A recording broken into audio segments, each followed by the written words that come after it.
Hello everyone, welcome to Madhumita's delight. আজ বানাবো খুব সুন্দর একটা রেসিপি যেটা গরম সাদা ভাতের সঙ্গে খুব ভালো জমে যাবে। সেটা হলো কাঁচা কলার কোফতা। নতুন স্টাইলে বানাবো এই কাঁচা কলার কোফতা কারি। আশা করি আপনাদের খুবই ভালো লাগবে। তাহলে শুরু করা যাক।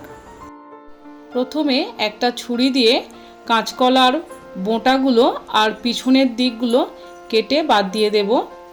তারপর কলাগুলো মাঝখান থেকে কেটে জলের মধ্যে দেব।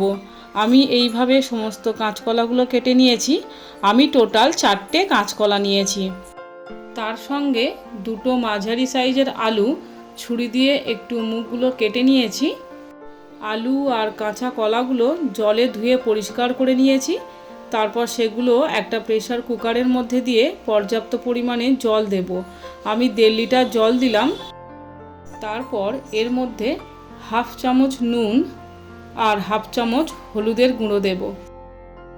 তারপর প্রেসার কুকারের ঢাকনাটা বন্ধ করে গ্যাসে বসিয়ে 2টো সিটি দিয়ে সেদ্ধ করে নেব।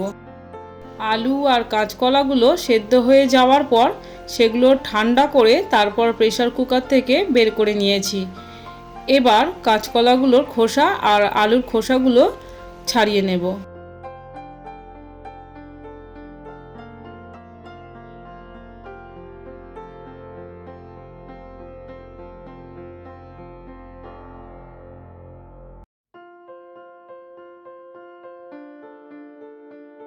সেদ্ধ করে রাখা সব কাঁচা কলা আর আলুগুলোর খোসা ছাড়ানো হয়ে গেছে। এবার এর মধ্যে স্বাদ মতো নুন দেব। আমি 1/3 চামচ নুন দিলাম। 1 চামচ গোটা জিরে শুকনো কড়াই ভেজে নেওয়া, তারপর গুঁড়ো করে নেওয়া। ভাজা মশলা দিলাম। 1/2 চামচ আদা বাটা দিলাম।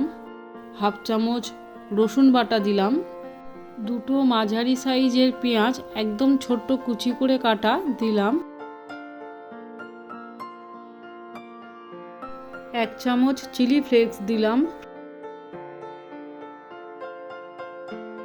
1 চামচ চিনি দিলাম আর 2 চামচ সর্ষের তেল দিলাম। আলুগুলো প্রথমে ভেঙে নেব। তারপর হাত দিয়ে ভালোভাবে আলু, কলা এবং সমস্ত মশলাগুলো একসাথে মাখিয়ে নেব। আলু আর কাঁচা কলা যাতে খুব বেশি সেদ্ধ হয়ে গলে না যায় সেটা লক্ষ্য রাখতে হবে। একটু শক্ত রেখে তবেই নামাতে হবে। আর যদি মাখানোর সময় ছোট ছোট ঢেলা থাকে তাহলে কোফতাগুলো বানাতে সুবিধা হবে। এরপর 2 টেবিল চামচ বেসন দেব।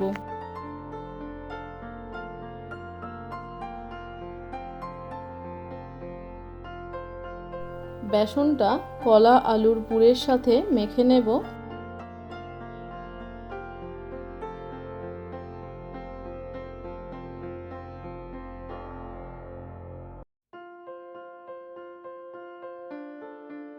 এবার হাতের তালুতে অল্প তেল নিয়ে 2টো হাত ভালোভাবে ঘষে নেব। তারপর কলা আলুর পুর কিছুটা নিয়ে গোল করে তারপর হাতের তালু দিয়ে সামান্য চাপ দিয়ে চ্যাপটা করে আর চারদিকটা রাউন্ড শেপ দিয়ে নেব। যেমনভাবে আমি বানাচ্ছি দেখে নিন।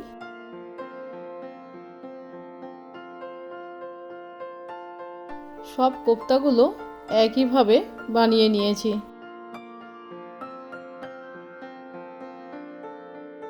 এরপর কড়াইতে পর্যাপ্ত পরিমাণে রিফাইন্ড তেল দিয়েছি কোফতাগুলো যাতে ডিপ ফ্রাই করতে পারি। তেল মিডিয়াম গরম হলে তার মধ্যে একে একে কোফতাগুলো দেব। সব কোফতাগুলো একবারে ভাজা যাবে না। আমি 3টে স্টেপে কোফতাগুলো ভেজে নেব। এই সময় গ্যাসের ফ্লেম লো টু মিডিয়াম পজিশনেই রাখবো।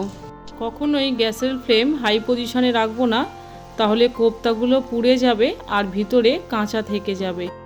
কোফতাগুলোর 2টো সাইডই লাল করে ভাজবো।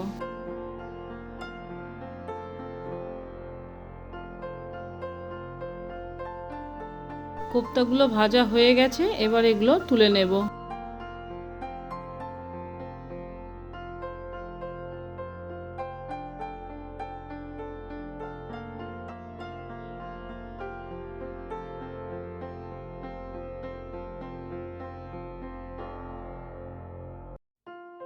একই পদ্ধতিতে বাকি কোফতাগুলো সব ভেজে নেব। একসঙ্গে কাঁচা কলার অনেক কোফতা বানিয়ে নিয়ে সেগুলো সংরক্ষণ করে ফ্রিজের মধ্যে রেখে দিয়ে পরবর্তী কোনো দিনে রান্না করা যেতে পারে।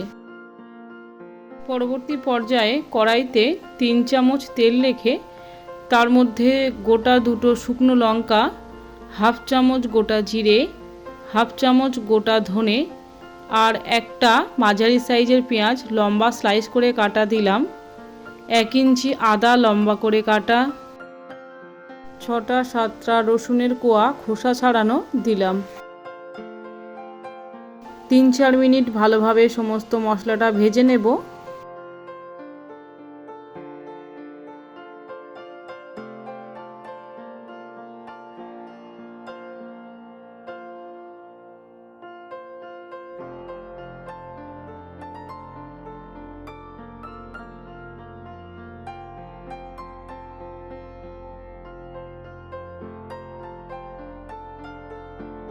কিছুক্ষণ পর একটা গোটা টমেটো দিলাম।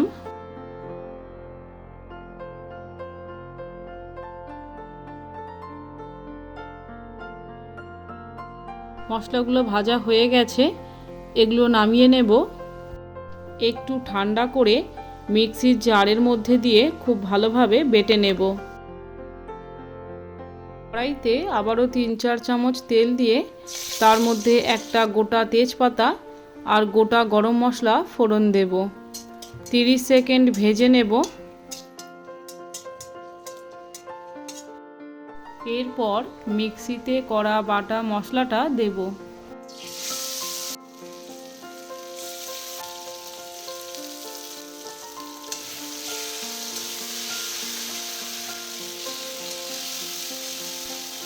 দু মিনিট মশলাটা কষিয়ে নেব।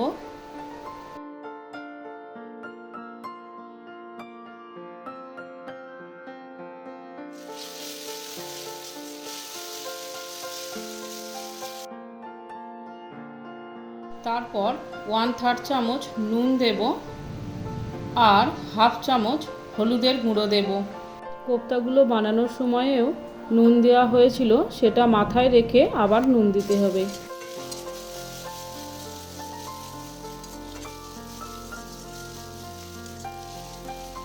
মশলা থেকে তেল ছেড়ে দিয়েছে, এবার 2 গ্লাস উষ্ণ গরম জল দেব।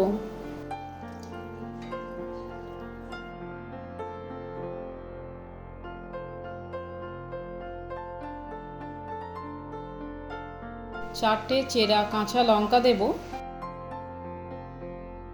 গ্রেভিটা খুব ভালোভাবে 2 মিনিট ফোটার পর তারপর কোফতাগুলো দেব। কোফতাগুলো গ্রেভির মধ্যে দিয়ে খুব বেশিক্ষণ ফোটাবো না, তাহলে ভেঙে যাবে। জাস্ট 2 মিনিট ফুটিয়ে নেব। তারপর কিছুটা কোচানো ধনেপাতা ছড়িয়ে দেব। তবে এটা অপশনাল, যদি ধনেপাতা না থাকে তাহলে প্রয়োজন নেই। আর অল্প গরম মশলা ছড়িয়ে দেব।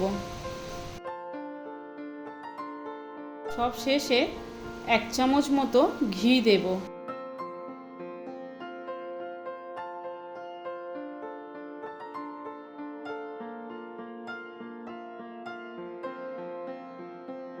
তৈরি হয়ে গেছে কাঁচা কলার কোফতা।